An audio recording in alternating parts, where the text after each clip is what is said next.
ಎಲ್ಲರಿಗೂ ನಮಸ್ಕಾರ. ಥಟ್ ಅಂತ ಹೇಳಿ ಕ್ವಿಜ್ ಕಾರ್ಯಕ್ರಮಕ್ಕೆ ತಮಗೆಲ್ಲ ಸ್ವಾಗತ. ಗಣಪತಿ ಅನ್ನೋ ಹೆಸರನ್ನು ಕೇಳ್ತಾ ಇದ್ದ ಹಾಗೆ ಒಂದು ರೀತಿಯಾದ ಖುಷಿಯಾಗುತ್ತೆ. ನಮಗೆ ಅತ್ಯಂತ ಚಿರಪರಿಚಿತ ನಮ್ಮ ಮನೆಯ ಒಬ್ಬ ಸದಸ್ಯ, ಅದರಲ್ಲೂ ಮಕ್ಕಳಿಗೆ ವಿಶೇಷವಾದ ಒಂದು ಅನುಭವವನ್ನು ಬೆಳೆಸಿಕೊಂಡಿರುವಂಥ ದೈವ. ಗಣಪತಿಯನ್ನು ಪೂಜೆ ಮಾಡದೆ ಯಾವ ಕೆಲಸವನ್ನೂ ಮಾಡಬಾರದು. ವಿಘ್ನವನ್ನು ಕೊಡುವವನೂ ಅವನೇ, ವಿಘ್ನಗಳನ್ನು ನಿವಾರಿಸುವವನೂ ಅವನೇ. ದೇವಾದಿ ದೇವತೆಗಳೂ ಸಹ ಯಾವುದೇ ಕೆಲಸವನ್ನು ಮಾಡೋಕ್ಕೆ ಮೊದಲು ಗಣಪತಿಯನ್ನು ಪ್ರಾರ್ಥನೆ ಮಾಡ್ತಾರೆ. ಬಹುಶಃ ಗಣಪತಿಗಿಂತ ದೊಡ್ಡ ದೇವರು ಇಲ್ಲವೇನೋ ಎನ್ನುವ ಒಂದು ವಿಚಾರ ಮನಸ್ಸಲ್ಲಿ ಬರೋದು ಉಂಟು. ಕ್ರಿಸ್ತ ಶಕ 8ನೇ ಶತಮಾನದ ಹೊತ್ತಲ್ಲಿ ಗಣಪತಿಯನ್ನೇ ಆರಾಧಿಸುವ ಗಾಣಪತೇಯರು ಒಂದು ಕಡೆ ಇದ್ದರೆ, ಸೂರ್ಯನನ್ನೇ ಆರಾಧಿಸುವರು, ವಿಷ್ಣುವನ್ನು ಆರಾಧಿಸುವರು, ಶಿವನನ್ನು ಆರಾಧಿಸುವವರು, ಹಾಗೆಯೇ ದೇವಿಯನ್ನು ಆರಾಧಿಸುವವರು. ಹೀಗೆ 5 ಪ್ರಧಾನ ಗುಂಪುಗಳು ಇದ್ದವು ಭಕ್ತರಲ್ಲಿ. ಶಂಕರಾಚಾರ್ಯರು ಇವರೆಲ್ಲರೂ ಒಂದೇ ಅನ್ನೋ ಪರಿಕಲ್ಪನೆಯಲ್ಲಿ ಪಂಚಾಯತನ ಪೂಜಾ ವಿಧಾನ ತಂದರು. ಯಾರು ಈ ಗಣಪತಿ? ಈ ಬಗ್ಗೆ ತಿಳ್ಕೋಬೇಕಾದರೆ ಒಂದು ಸೊಗಸಾದ ಪುಸ್ತಕ ಕನ್ನಡದಲ್ಲಿ ಪ್ರಕಟವಾಗಿದೆ. ಅದುವೇ ತತ್ವಗಣಪತಿ. ಡಾಕ್ಟರ್ KL ಶಂಕರನಾರಾಯಣ ಜೋಯಿಸ್ ಅವರು ಬರೆದಂಥ ಪುಸ್ತಕ ಇದು. ಡಾಕ್ಟರ್ KL ಶಂಕರನಾರಾಯಣ ಜೋಯಿಸ್ ಅವರು ಮೈಸೂರಿನ ಶ್ರೀಮನ್ ಮಹಾರಾಜ ಸಂಸ್ಕೃತ ವಿದ್ಯಾಲಯ ಏನಿದೆ ಅಲ್ಲಿ ನಿವೃತ್ತ ಪ್ರಾಧ್ಯಾಪಕರಾಗಿದ್ದಾರೆ. ಸಂಸ್ಕೃತ ಸಾಹಿತ್ಯವನ್ನು ಆಳವಾಗಿ ಅಧ್ಯಯನ ಮಾಡಿ ಆ ಬಗ್ಗೆ ಅಧಿಕೃತವಾಗಿ ಮಾತನಾಡಬಲ್ಲ ಅರ್ಹತೆಯನ್ನು ಉಳ್ಳಂಥವರು. ಅವರು ಈ ಗಣಪತಿ ಎನ್ನುವ ತತ್ವ ಏನಿದೆ ಅದರ ಸಮಗ್ರ ಪರಿಚಯ ಮಾಡಿಕೊಡ್ತಾರೆ.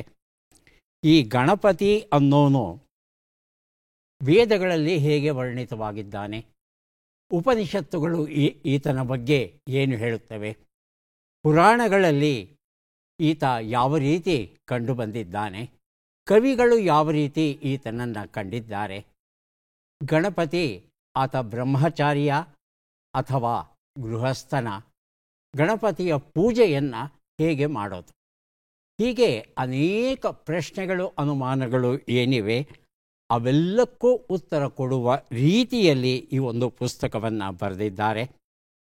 ತಾತ್ವಿಕ ಭೂಮಿಕೆ, ಗಣಪತಿ ಎನ್ನುವ ತತ್ವ ಏನಿದೆ ಅದರ ತಾತ್ವಿಕ ಭೂಮಿಕೆಯನ್ನು ಮೊದಲು ಹೇಳಿ, ಮಹರ್ಷಿಗಳು ಹೇಗೆ ಗಣಪತಿಯನ್ನು ಕಂಡಿದ್ದಾರೆ, ನಮ್ಮ ಸಾಹಿತ್ಯ ಸಂಸ್ಕೃತ ಮತ್ತು ಕನ್ನಡ ಸಾಹಿತ್ಯ ಗಣಪತಿಯನ್ನು ಹೇಗೆ ಕಂಡಿದೆ, ಗಣಪನ ಸ್ವರೂಪ ಯಾವ ರೀತಿಯದ್ದು, ಗಣಪನ ಹಿರಿಮೆ ಗರಿಮೆ ಏನು, ಗಣಪತಿಯನ್ನು ಆರಾಧನೆ ಮಾಡುವ ಸರಿಯಾದ ವಿಧಾನ ಯಾವುದು, ಇವೆಲ್ಲವನ್ನು ಅತ್ಯಂತ ತಿರುಳುಗನ್ನಡದಲ್ಲಿ ವರ್ಣಿಸ್ತಾ ಕೊನೆಯಲ್ಲಿ ಗಣಪತಿ ಅಥರ್ವ ಶೀರ್ಷೋಪನಿಷತ್, ಗಣೇಶ ಪಂಚರತ್ನ, ಶ್ರೀ ಗಣೇಶ ಭುಜಂಗ ಸ್ತೋತ್ರಂ ಇವುಗಳನ್ನು ಮೂಲ ಕೊಟ್ಟು ಅದರ ಕನ್ನಡ ಅನುವಾದವನ್ನು ಕೊಟ್ಟಿದ್ದಾರೆ. ಹಾಗಾಗಿ ಗಣಪತಿಯ ಬಗ್ಗೆ ಸಮಗ್ರವಾಗಿ ತಿಳ್ಕೊಳ್ಳೋ ಆಸೆ ಇರೋ ಯಾರು ಬೇಕಾದರೂ ಈ ಒಂದು ಸೊಗಸಾದ ಪುಸ್ತಕವನ್ನು ಓದಬಹುದು. ತತ್ವ ಗಣಪತಿ, ಡಾಕ್ಟರ್ KL ಶಂಕರನಾರಾಯಣ ಜೋಯಿಸ್ ಅವರು ಬರೆದಂಥ ಸೊಗಸಾದ ಕೃತಿ. ಕಾರ್ಯಕ್ರಮವನ್ನು ಆರಂಭಿಸ್ತಾ ಇದ್ದೇವೆ. ಸ್ಪರ್ಧಿಗಳ ಪರಿಚಯ. ಮೊದಲ ಸ್ಪರ್ಧಿ. ನನ್ನ ಹೆಸರು ಮಾಲ್ತೇಶ್ B. ಹಮ್ಮಿಗೆ ಅಂತ. ನಾನು ಮೂಲತಃ ಬಸಾಪುರ ಗ್ರಾಮದ, ಹಾವೇರಿ ತಾಲೂಕಿನ ಬಸಾಪುರ ಗ್ರಾಮದಿಂದ ಬಂದಿದ್ದೇನೆ. ನಾನು 34 ವರ್ಷ ಅಧಿಕಾರಿಯಾಗಿ ಕರ್ನಾಟಕ ರಾಜ್ಯ ಹಣಕಾಸು ಸಂಸ್ಥೆಯಲ್ಲಿ ಸೇವೆ ಸಲ್ಲಿಸಿ ನಿವೃತ್ತನಾಗಿದ್ದೇನೆ. ಈಗ ಹುಬ್ಬಳ್ಳಿಯಲ್ಲಿ ವಾಸವಾಗಿದ್ದೇನೆ. ನನ್ನ ಹವ್ಯಾಸಗಳು ಪ್ರಯಾಣ ಮಾಡುವುದು, ದಿನಪತ್ರಿಕೆ ಓದು ಮತ್ತು ದೂರದರ್ಶನ ವೀಕ್ಷಿಸುವುದು. ಮಹಂತೇಶ್ ಅವರಿಗೆ ಸ್ವಾಗತವನ್ನು ಕೋರ್ತಾ ಇದ್ದೇವೆ. ಮುಂದಿನ ಸ್ಪರ್ಧಿ. ಎಲ್ಲರಿಗೂ ನಮಸ್ಕಾರ. ನನ್ನ ಹೆಸರು ಮಾಲತಿ YM. ನಾನು ಪ್ರಾಥಮಿಕ ಶಾಲಾ ನಿವೃತ್ತ ಶಿಕ್ಷಕಿ. ನನಗೆ ಭಜನೆ ಮತ್ತು ಲಲಿತಾ ಸಹಸ್ರನಾಮ, ವಿಷ್ಣು ಸಹಸ್ರನಾಮ, ಆಧ್ಯಾತ್ಮಿಕದ ಜ್ಞಾನ ಬೆಳೆಸ್ಕೊಳ್ಳೋದಕ್ಕೆ ತುಂಬ ಇಷ್ಟ. ಬೆಂಗಳೂರಿನ RR ನಗರ, ದ್ವಾರಕಾ ನಗರದಲ್ಲಿ ಇದ್ದೀನಿ, ವಾಸವಾಗಿದ್ದೀನಿ. ಮಾಲತಿ ಅವರಿಗೆ ಸ್ವಾಗತವನ್ನು ಕೋರ್ತಾ ಇದ್ದೇವೆ. ನಮ್ಮ ಮೂರನೆಯ ಸ್ಪರ್ಧಿ. ಎಲ್ಲರಿಗೂ ನಮಸ್ತೆ. ನನ್ನ ಹೆಸರು ಕೆ ಹನುಮಂತಪ್ಪ, ಚಿತ್ರದುರ್ಗ ಜಿಲ್ಲೆ ಹೊಸದುರ್ಗ ತಾಲೂಕು. ನಾನು ಪ್ರಾಥಮಿಕ ಶಾಲಾ ಶಿಕ್ಷಕನಾಗಿ, ಬಡ್ತಿ ಮುಖ್ಯ ಶಿಕ್ಷಕನಾಗಿ ಸುಮಾರು 36 ವರ್ಷ ಸೇವೆಯನ್ನು ಸಲ್ಲಿಸಿ ಅಲ್ಲಿ ರಾಜ್ಯ ಪ್ರಶಸ್ತಿಯನ್ನು ಪಡೆದು ನಿವೃತ್ತ 36 ವರ್ಷ ಸೇವೆಯನ್ನು ಸಲ್ಲಿಸಿ ನಿವೃತ್ತರಾಗಿರುತ್ತೇನೆ. ನನ್ನ ಹವ್ಯಾಸಗಳು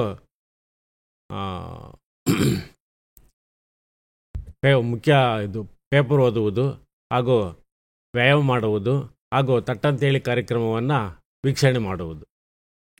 ತುಂಬ ಸಂತೋಷ ಹನುಮಂತಪ್ಪ ಅವರೇ, ಕಾರ್ಯಕ್ರಮಕ್ಕೆ ಸ್ವಾಗತವನ್ನು ಕೋರ್ತಾ ಇದ್ದೇವೆ ತಮಗೆ. ಮೂವರು ಸಿದ್ಧವಾಗಿದ್ದರೆ ಕಾರ್ಯಕ್ರಮ ಆರಂಭಿಸೋಣ. ಮೊದಲಿಗೆ ನಿಯಮಗಳನ್ನು ಒಮ್ಮೆ ನೋಡಿಬಿಡೋಣ. ಒಟ್ಟು 10 ಪ್ರಶ್ನೆಗಳು. ಮೊದಲು ಬಜರ್ ಒತ್ತಿದವರಿಗೆ ಉತ್ತರ ನೀಡುವ ಅವಕಾಶ. ಪ್ರತಿ ಸರಿ ಉತ್ತರಕ್ಕೆ 1 ಪುಸ್ತಕ ಬಹುಮಾನ. ಆಯ್ಕೆಗಳು ಬರುವ ಮೊದಲೇ ಬಜರ್ ಒತ್ತಿ ಸರಿ ಉತ್ತರ ನೀಡಿದರೆ 2 ಪುಸ್ತಕ ಬಹುಮಾನ. 100 ಅಂಕ ಗಳಿಸಿದವರಿಗೆ 1 ಪುಸ್ತಕ ವಿಶೇಷ ಬಹುಮಾನ. ನಕಾರಾತ್ಮಕ ತಂತ್ರಗಳಿಗೆ ಅವಕಾಶವಿಲ್ಲ. ಕಾರ್ಯಕ್ರಮದ ಮೊದಲ ಪುಸ್ತಕ, ಮೊದಲ ಪ್ರಶ್ನೆ, ಸ್ತೋತ್ರ ಸಂಗಮ. ಡಾಕ್ಟರ್ ಶೋಭಾ ವೆಂಕಟ್ ಅವರು ಬರೆದಿರುವಂಥ ಪುಸ್ತಕ. ಮೊದಲ ಪ್ರಶ್ನೆ ಈಗ ಬಂತು. ಪ್ರಶ್ನೆಯನ್ನು ನೋಡೋಣ. ವ್ರಣರೂಪಿಣಿ ಸ್ಟ್ರೊಬ್ಯಾಲಂಥಸ್ ಸಸ್ಯವನ್ನು ಬಳಸಿಕೊಂಡು ಗಾಯಗಳನ್ನು ಗುಣಪಡಿಸುವಂಥ ಬ್ಯಾಂಡೇಜನ್ನು ಯಾವ ಸಂಸ್ಥೆ ರೂಪಿಸಿದೆ? ಆಯ್ಕೆಗಳನ್ನು ನೋಡೋಣ. ಜವಾಹರ್ಲಾಲ್ ಸಂಸ್ಥೆ, Thiruvananthapuram. Indian agricultural research, Delhi. Indian Institute of Science, Bengaluru. ಹೇಳಿ Malathi. Indian agriculture research, Delhi. ಆಯ್ಕೆ 2. ಆಯ್ಕೆ 4 ನೋಡೋಣ. National botanical research, Lucknow. ಹೇಳಿ ಮಹಾಂತೇಶ್. 1ನೇದು ಸರ್, ಜವಾಹರ್ಲಾಲ್ ನೆಹರು ಸಂಸ್ಥೆ, ಆಯ್ಕೆ 1. ಉತ್ತರವನ್ನು ನೋಡೋಣ. ಜವಾಹರ್ಲಾಲ್ ಸಂಸ್ಥೆ ಉತ್ತರ ಸರಿಯಾಗಿದೆ. ಮಾಲತೇಶ್ ಅವರು ಈ ಉತ್ತರವನ್ನು ಕೊಟ್ಟಿದ್ದಾರೆ.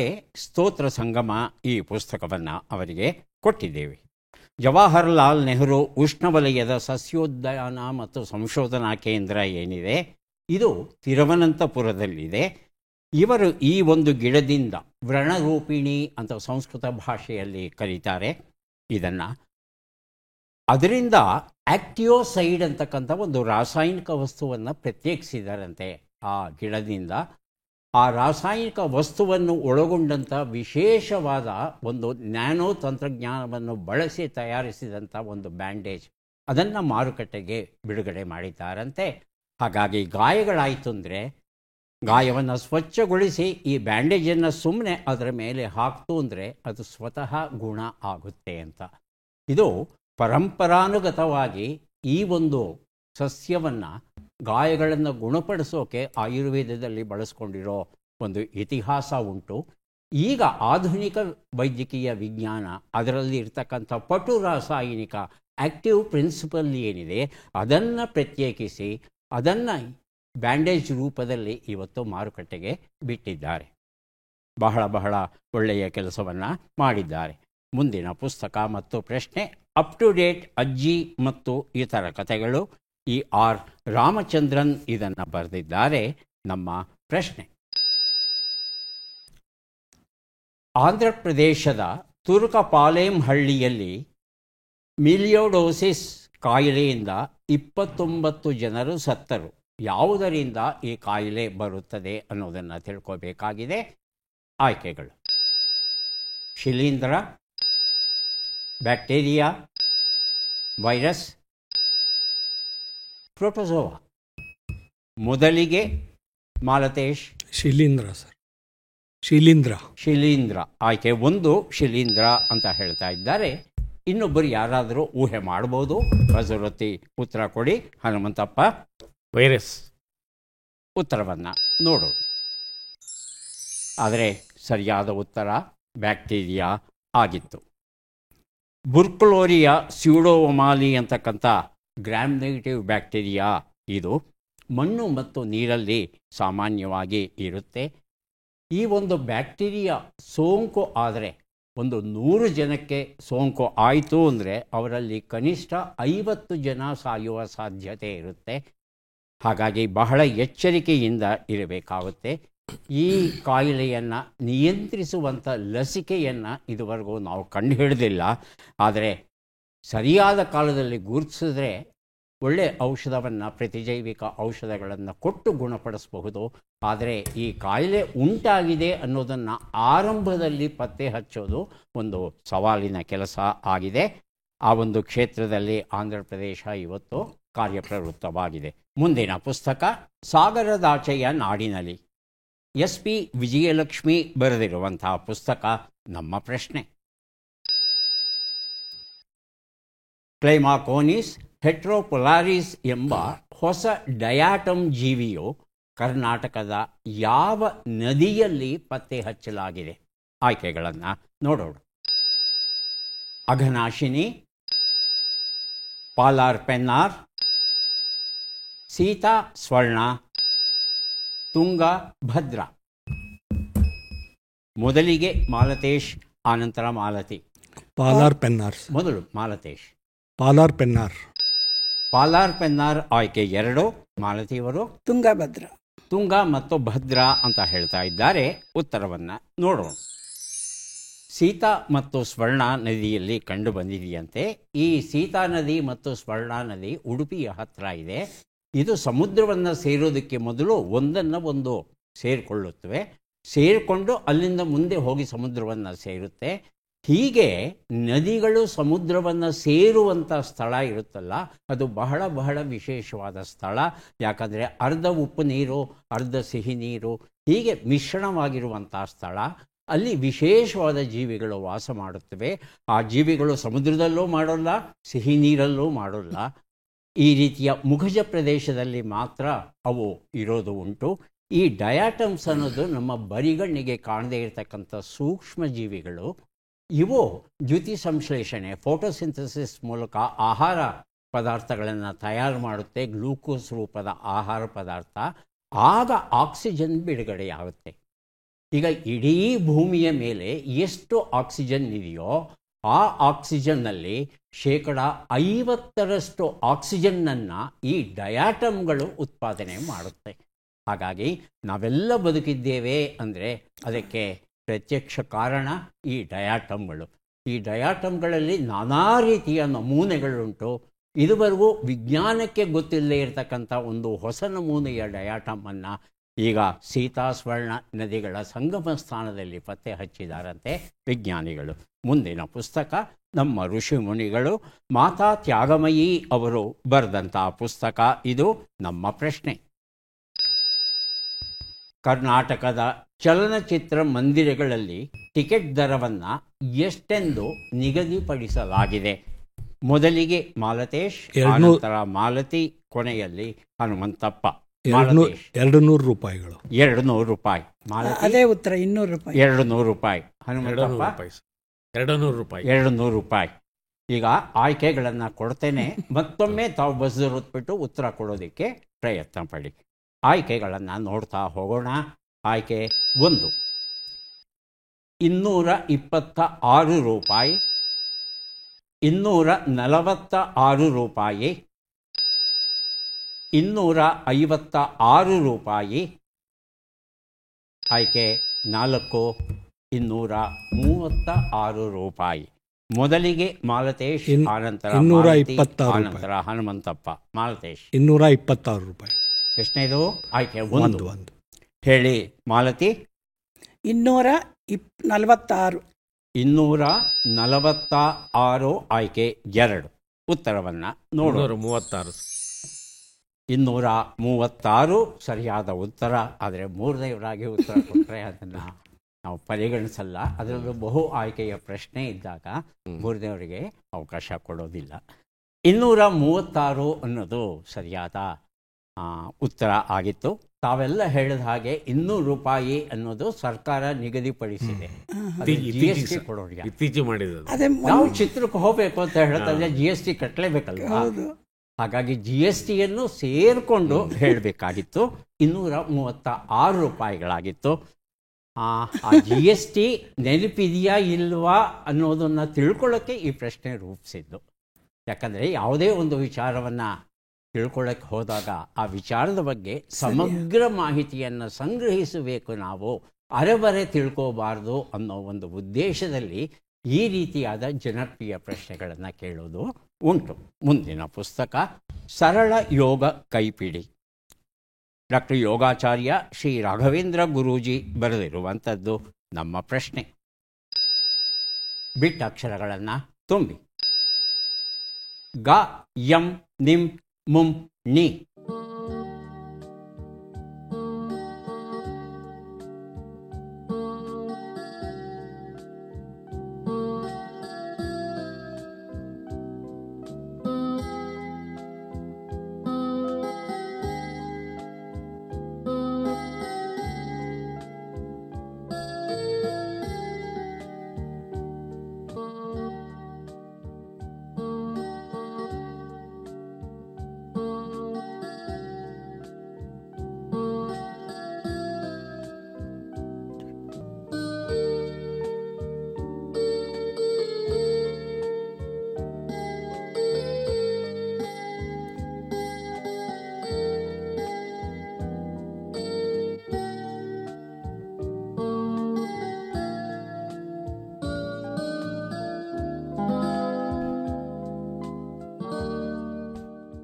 ಒಂದು ನಿಮಿಷದ ಕಾಲಾವಕಾಶ ಮುಕ್ತಾಯ ಆಗಿದೆ.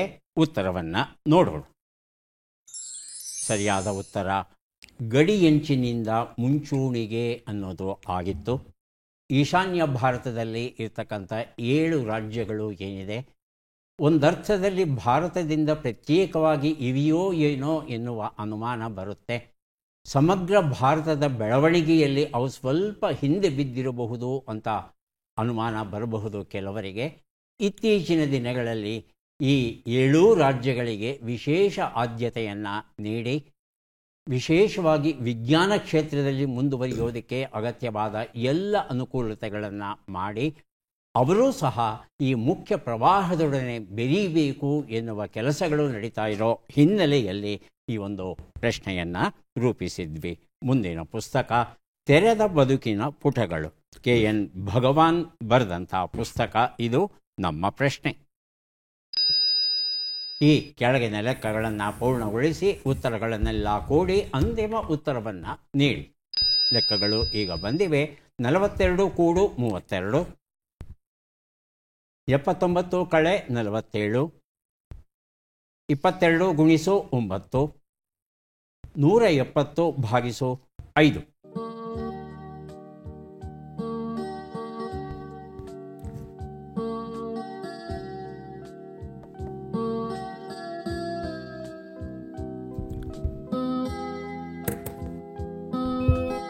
ಬಜರ್ ಒತ್ತಿದ್ದಾರೆ ಮಾಲತೇಶ್ ಅವರು. 3, 2, 2. ಎಷ್ಟು? 3, 2, 2. 3, 2, 8. 2. 322. 22. ಮಾಲತಿ ಮತ್ತು ಹನುಮಂತಪ್ಪ ಲೆಕ್ಕಾಗಿದೆಯಾ? ಇಲ್ಲ, ಸಾಗಿಲ್ಲ. 322 ಅಂತ ಹೇಳ್ತಾ ಇದ್ದಾರೆ. ಉತ್ತರ ಸರಿಯಾ? ಒಂದು ಸಲ ನೋಡಿಬಿಡೋಣ. ಒಂದು ಉತ್ತರ 74, 32, 198, 34 ಎಲ್ಲವನ್ನು ಕೂಡಿದ್ರೆ 338 ಬಂದಿದೆ. ಒಂದು ಸಣ್ಣ ತಪ್ಪಾಗಿದೆ ಮಾಲತೇಶ್ ಅವರಿಂದ. ತೆರೆದ ಬದುಕಿನ ಪುಟಗಳು ಎನ್ನುವ ಈ ಪುಸ್ತಕ ನನ್ನಲ್ಲೇ ಉಳಿಬೇಕಾಗಿ ಬಂತು. ಮುಂದಿನ ಪುಸ್ತಕ ಪೊಂಗಿರಣ, ಸಣ್ಣ ಕಥೆಗಳ ಸಂಗ್ರಹ. ಬಾಬು ಹಿರಣ್ಣಯ್ಯ ಅವರು ಅನುವಾದ ಮಾಡಿದ್ದಾರೆ. ನಮ್ಮ ಪ್ರಶ್ನೆ: ಈ ಪದ್ಮ ಪುರಸ್ಕೃತರನ್ನು ಗುರುತಿಸಿ. ಚಿತ್ರವನ್ನು ನೋಡೋಣ.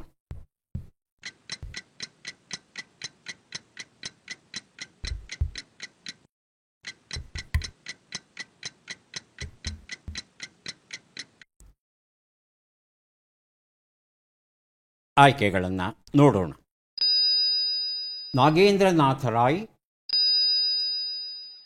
ಪಂಡೀರಾಮ್ ಮಾಂಡವಿ, ನರೇನ್ ಗುರುಂಗ್, ಓಂಕಾರ್ ಸಿಂಗ್ ಪಹವಾ. ಮೊದಲಿಗೆ ಬಜರ್ ಒತ್ತಿದ್ದಾರೆ ಹನುಮಂತಪ್ಪ, ಆನಂತರ ಮಾಲತಿ. ಓಂಕಾರ್ ಸಿಂಗ್ ಪಹಾ ಓಂಕಾರ್ ಸಿಂಗ್ ಪಹವಾ ಆಯ್ಕೆ 4 ಅಂತ ಹೇಳ್ತಾ ಇದ್ದಾರೆ. ಪಂಡಿತ್ ರಾಮ್ ಮಾಂಡವಿ ಆಯ್ಕೆ 2. ಆಯ್ಕೆ 2 ಪಂಡಿರಾಮ್ ಮಾಂಡವಿ ಅಂತ ಹೇಳ್ತಾ ಇದ್ದಾರೆ. ಉತ್ತರವನ್ನು ನೋಡೋಣ. ಸರಿಯಾದ ಉತ್ತರ ನಾಗೇಂದ್ರನಾಥ್ ರಾಯ್ ಆಗಿತ್ತು. ಇವರಿಗೆ ಈ ವರ್ಷ ಪದ್ಮಶ್ರೀ ಗೌರವವನ್ನು ನೀಡಿದೆ ನಮ್ಮ ದೇಶ. ಪಶ್ಚಿಮ ಬಂಗಾಳದ ಸಿಲಿಗುರಿಯಲ್ಲಿ ಇವರು ಇರ್ತಾರೆ. ಅಧ್ಯಾಪಕರು, ಭಾಷಣಕಾರರು ಹಾಗೂ ಲೇಖಕರು ಆಗಿದ್ದಾರೆ. ರಾಜವಂಶಿ ಅಂತ ಒಂದು ಭಾಷೆ ಇದೆ. ಹೆಚ್ಚಿನ ಜನಕ್ಕೆ ಈ ಭಾಷೆ ಗೊತ್ತಿಲ್ಲ. ಈ ಭಾಷೆಯೂ ಸಹ ಅಳಿವಿನ ಅಂಚಿಗೆ ಬರ್ತಾ ಇದೆ. ಆ ಒಂದು ಹಿನ್ನೆಲೆಯಲ್ಲಿ ಈ ಭಾಷೆಯನ್ನು ಪುನರುಜ್ಜೀವಗೊಳಿಸಬೇಕು ಅಂತ ಹೇಳಿ ಈ ಭಾಷೆಯಲ್ಲಿ ವಿಶೇಷವಾದ ಕಾವ್ಯಕೃತಿಗಳನ್ನು, ಕಥಾಕೃತಿಗಳನ್ನು ರಚಿಸ್ತಾ ಇದ್ದಾರೆ. ಇತ್ತೀಚೆಗೆ ಇವರು ರಾಮಾಯಣವನ್ನು ಈ ರಾಜವಂಶಿ ಭಾಷೆಗೆ ಅನುವಾದ ಮಾಡಿದ್ದಾರಂತೆ. ಜೊತೆಗೆ ಚಂಡೀಪಾಠ, ಭಗವದ್ಗೀತೆ ಇತ್ಯಾದಿಗಳನ್ನು ಇವರು ಈ ರಾಜವಂಶಿ ಭಾಷೆಗೆ ಅನುವಾದ ಮಾಡಿರೋ ಕಾರಣ ಅವರ ಸೇವೆಯನ್ನು ಪರಿಗಣಿಸಿ ನಮ್ಮ ದೇಶ ಅವರಿಗೆ ಪದ್ಮಶ್ರೀ ಗೌರವವನ್ನು ನೀಡಿದೆ. ಮುಂದಿನ ಪುಸ್ತಕ ಮತ್ತು ಪ್ರಶ್ನೆ. ಕುರುಡು ಕಂದೀಲು ಗಜಲ್ ಸಂಕಲನ, ನರುಷಿ ಕಡೂರು ಬರೆದಿರುವಂಥದ್ದು ಪ್ರಶ್ನೆ. ಪ್ರಶ್ನೆಯನ್ನು ನೋಡೋಣ. ಈ ಅಕ್ಷರಗಳನ್ನು ಸರಿಯಾಗಿ ಜೋಡಿಸಿ. ಅಕ್ಷರಗಳು ಹು, ದೆ, ಕ, ಳಿ, ವ, ಲ, ಗಿ, ರ.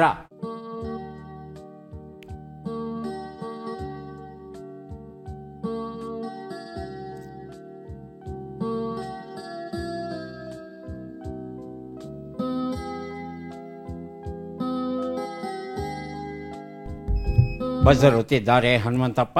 ಉತ್ತರ ಉಳಿವಲ್ಲ ಗಿರದೆ, ಸುಳಿವಲ್ಲ ಗಿರದೆ. 8 ಅಕ್ಷರ ಬೇಕು ನಮಗೆ. ಸರ್ ಮಹಂತೇಶ್, ಕಲ್ಲರಳಿ ಹೂವಾಗಿದೆ. ಮಾಲತೇಶ್, ಕಲ್ಲರಳಿ ಹೂವಾಗಿದೆ. ಇನ್ನೊಂದ್ಸಲ ಹೇಳಿ ಸರ್. ಕಲ್ಲರಳಿ ಹೂವಾಗಿದೆ. ಕಲ್ಲರಳಿ ಹೂವಾಗಿ ಅಂತ ಹೇಳ್ತಾ ಇದ್ದಾರೆ ಮಾಲತೇಶ್ ಅವರು. ಮಾಲತಿ ಅವರೇ ಸರಿ ಇರ್ಬೋದಾ? ಕಲ್ಲರಳಿ ಹೂವಾಗಿ, ಹೂವಾಗಿದೆ. ಹೂವಾಗಿದೆ. ಹಾಂ ಹಾಂ, ಇರ್ಬೋದು ಸರ್. ಇರಬಹುದು. ಉತ್ತರವನ್ನು ನೋಡೋಣ. ಕಲ್ಲರಳಿ ಹೂವಾಗಿದೆ ಉತ್ತರ ಸರಿಯಾಗಿದೆ. ಕುರುಡು ಕಂದೀಲು ಎನ್ನುವ ಈ ಒಂದು ಪುಸ್ತಕವನ್ನು ಮಾಲತೇಶ್ ಅವರಿಗೆ ಕೊಟ್ಟಿದ್ದೇವೆ. ಈಗ 3 ಪುಸ್ತಕಗಳನ್ನು ಕೊಡುವಂಥ ಕ್ಷಣ ಬಂದಿದೆ. ಪದಬಂಧ, ಸುಳುಹುಗಳನ್ನು ನೋಡೋಣ.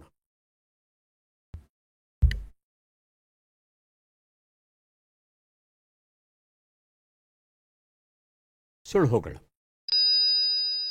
ಸಾಂಸ್ಕೃತಿಕ ಕಲೆ ಕಾರ್ಯಕ್ರಮ ನಡೆವ ಸ್ಥಳ, ಲಾಬಿಯಲ್ಲಿ ಹೂವಿದೆ, ಮಂದಿ ಸೇರಿರುವ ಆಲಯ. ಬಜರೊತ್ತಿದ್ದಾರೆ ಮಾಲತಿಯವರು. ರಂಗಸ್ಥಳ.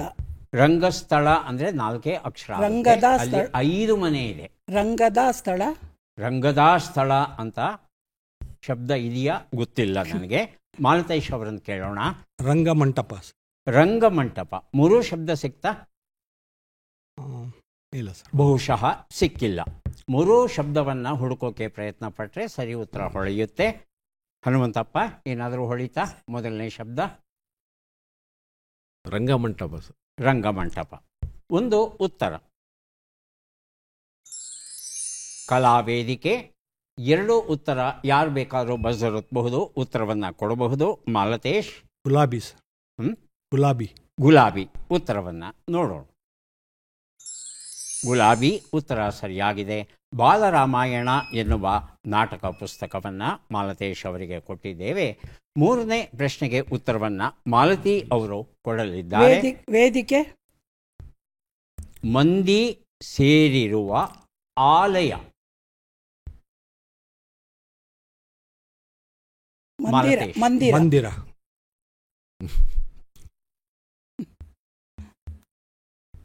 ಉತ್ತರವನ್ನು ನೋಡೋಣ.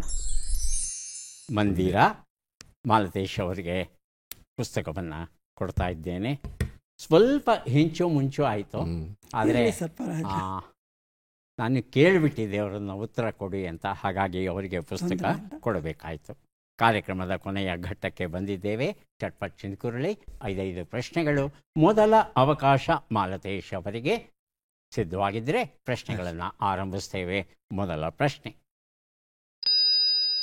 ನುಣ್ಣಗೆ ಮಾಡು ಎಂಬ ನುಡಿಗಟ್ಟಿನ ಅರ್ಥವೇನು? ಚೆನ್ನಾಗಿ ಅರೆಯುವುದು, ಸಂಪೂರ್ಣ ಹಾಳು ಮಾಡುವುದು.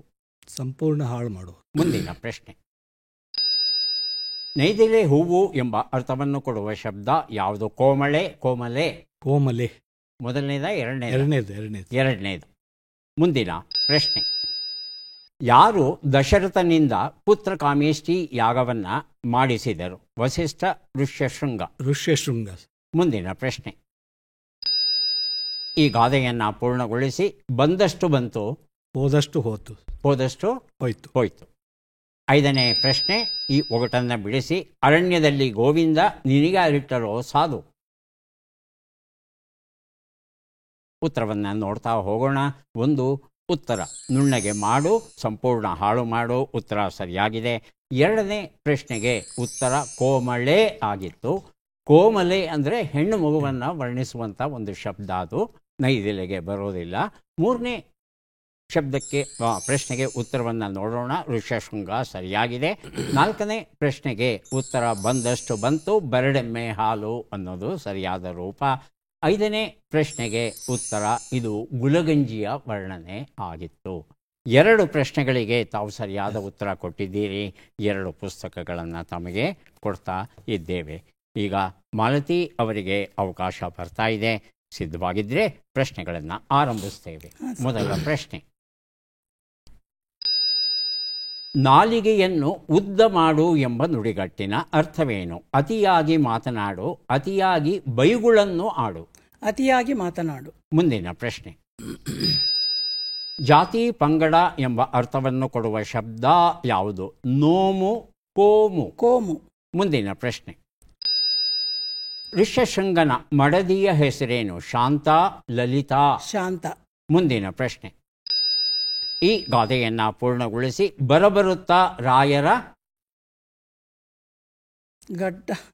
ರಾಯರ ಗಡ್ಡ ಜ್ಞಾಪಕ ಬರಲಿಲ್ಲ ಸರ್, ಸಾರಿ. ಮುಂದಿನ ಪ್ರಶ್ನೆ. ಈ ಒಗಟನ್ನು ಬಿಡಿಸಿ. ಅಂಕುಡೊಂಕು ಹಾವಲ್ಲ, ಬೂದಿ ಬೆಳಕೊಂಡಿದೆ ಜೋಗಿಯಲ್ಲ, ತೂಗಾಡುತ್ತಿದೆ ಉಯ್ಯಾಲೆಯಲ್ಲ, ಹೆಗಲೇರಿದರೆ ಹೋಳಾಗುವುದಲ್ಲ. ತೆಂಗಿನಕಾಯಿ. ತೆಂಗಿನಕಾಯಿ. ಉತ್ತರವನ್ನು ನೋಡ್ತಾ ಹೋಗೋಣ. ಒಂದು ಉತ್ತರ. ನಾಲಿಗೆಯನ್ನು ಉದ್ದ ಮಾಡು, ಅತಿಯಾಗಿ ಮಾತನಾಡು. ಉತ್ತರ ಸರಿಯಾಗಿದೆ. ಎರಡನೇ ಪ್ರಶ್ನೆಗೆ ಉತ್ತರ ಕೋಮು ಸರಿಯಾಗಿದೆ. ಮೂರನೇ ಪ್ರಶ್ನೆಗೆ ಉತ್ತರ ಶಾಂತ ಸರಿಯಾಗಿದೆ.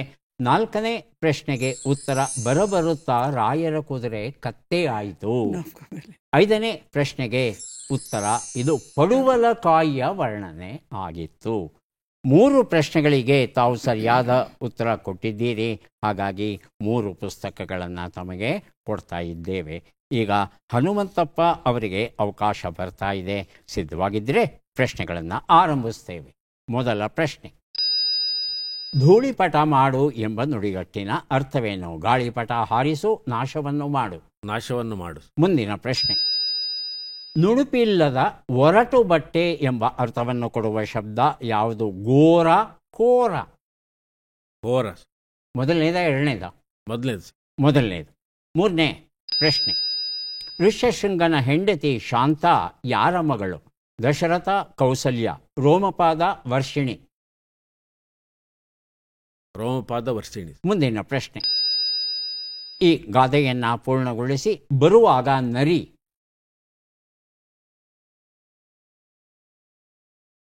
ಮುಂದಿನ ಪ್ರಶ್ನೆ. ಈ ಒಗಟನ್ನು ಬಿಡಿಸಿ. ಅರೆವ ಕಲ್ಲು, ಕಲ್ಲಿನ ಮೇಲೆ ಮರ, ಮರದ ಮೇಲೆರಡು ಕೈ, ಎಲ್ಲೆಲ್ಲೂ ಸುಗಂಧ. ಗಂಧದ ಮರ. ಗಂಧದ ಮರ. ಗಂಧದ ಮರ. ಮರ. ಗಂಧದ ಮರ. ಗಂಧದ ಮರ ಸುಗಂಧ ಕೊಡಲ್ಲ. ಮರವೇ ಅದು. ಹತ್ರಕ್ಕೆ ಬಂದಿದ್ದೀರಿ. ಒಂಚೂರು ಬದಲಾವಣೆ ಮಾಡಿದ್ರೆ ಆಯಿತು ಉತ್ತರನ. ಗಂಧದ ಚೆಕ್ಕೆ. ಗಂಧದ ಚೆಕ್ಕೆ.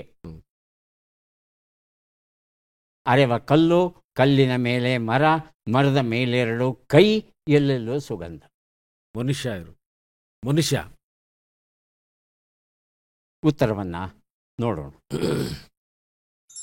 ಧೂಳಿಪಟ ಮಾಡು, ನಾಶವನ್ನು ಮಾಡು. ಉತ್ತರ ಸರಿಯಾಗಿದೆ. ಎರಡನೇ ಪ್ರಶ್ನೆಗೆ ಉತ್ತರ ಕೋರ ಕಾಗದ ಅಂತ ಹೇಳ್ತಾರೆ. ಗೋರ ಕುಂಬಾರ ಬೇರೆ ಕಥೆ ಅದು. ಕೋರ ಅನ್ನೋದು ಸರಿಯಾದ ಶಬ್ದ. ಮೂರನೇ ಪ್ರಶ್ನೆಗೆ ಉತ್ತರ ದಶರಥ ಕೌಸಲ್ಯ ಅವರ ಮಗಳು ಶಾಂತ, ರಾಮನ ಸೋದರಿ ಆಕೆ. ಮುಂದಿನ ಪ್ರಶ್ನೆಗೆ ಉತ್ತರ ಬರುವಾಗ ನರಿ, ಬಂದ ಮೇಲೆ ಹುಲಿ. ಕೆಲವು ಜನರ ಸ್ವಭಾವ ಈ ರೀತಿ ಇರುತ್ತೆ. ಐದನೇ ಪ್ರಶ್ನೆಗೆ ಉತ್ತರ ಇದು ಗಂಧ ತೇಯೋದು. ಕಲ್ಲಿದೆ, ಕಲ್ಲಿನ ಮೇಲೆ ಒಂದು ಮರ, ಗಂಧದ ಮರ ಇದೆ, ಎರಡು ಕೈ ಇದೆ, ಆ ಕೈ ತೆಗಿತಾ ಇದ್ರೆ ಸುಗಂಧ ಎಲ್ಲ ಕಡೆ ಬರುತ್ತೆ ಅಂತ. ಗಂಧದ ಮರದಿಂದ ಸುಗಂಧ ಬರೋದಿಲ್ಲ, ಮರವನ್ನು ತೇದರೆ ಮಾತ್ರ ಬರೋದು. ಆದರೂ ಪುಸ್ತಕ ಕೊಡ್ತಾ ಇದ್ದೇನೆ. ಗಂಧ ಅನ್ನೋ ಒಂದು ಪರಿಕಲ್ಪನೆ ನಿಮ್ಮ ಮನಸ್ಸಿಗೆ ಬಂತಲ್ಲ, ಪುಸ್ತಕ ಕೊಡ್ತಾ ಇದ್ದೇನೆ. 2 ಪುಸ್ತಕವನ್ನು ಕೊಟ್ಟಿದ್ದೇನೆ ಹನುಮಂತಪ್ಪ ಅವರಿಗೆ. ಈಗ ಯಾರಿಗೆ ಎಷ್ಟು ಪುಸ್ತಕ ಬಂದಿದೆ ಅದನ್ನು ನೋಡುವ ಕ್ಷಣ ಬಂತು. ಮಾಲತೇಶ್ ಅವರಿಗೆ ಸಿಗ್ತಾ ಇದೆ 3 6 ಪುಸ್ತಕಗಳು ತಮಗೆ, 3 ಪುಸ್ತಕ ಮಾಲತಿ ಅವರಿಗೆ, ಹನುಮಂತಪ್ಪ ಅವರಿಗೆ 2 ಪುಸ್ತಕ ದೊರೆಯುತ್ತಾ ಇದೆ. ಮಾಲತೇಶ್ ಅವರು ಪುಸ್ತಕಗಳನ್ನು ಸ್ವೀಕರಿಸಬೇಕು. ದಯವಿಟ್ಟು ಸ್ವೀಕರಿಸಿ. ಅಭಿನಂದನೆಗಳು ಮತ್ತು ಧನ್ಯವಾದಗಳು. ಮಾಲತಿ ಅವರಿಗೆ 3 ಪುಸ್ತಕಗಳು ದೊರೆಯುತ್ತಾ ಇವೆ, ಸ್ವೀಕರಿಸಿ. ಅಭಿನಂದನೆಗಳು.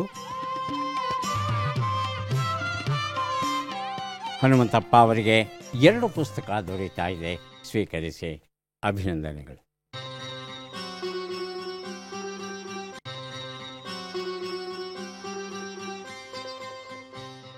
ಅಕ್ಕಿ ನಮಗೆಲ್ಲ ಗೊತ್ತಿರುವಂಥ ಪದಾರ್ಥ.